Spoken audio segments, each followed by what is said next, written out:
right, so anyway, here's the DragonTouch Vista 5. I'm going to show you how to format the card. The card is right here. It's on the side. So you see it.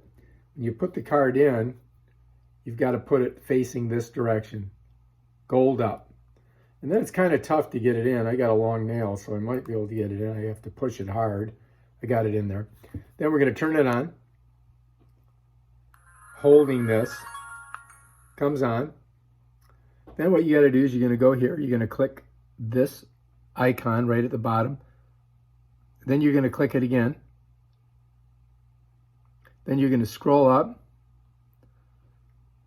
till it says Format Card. Then you're going to click Format Card. Then you're going to hit Confirm. Card formatted, ready to go. All right, if you like this video, subscribe to my channel. Check out my other awesome videos on how to do stuff. Peace out.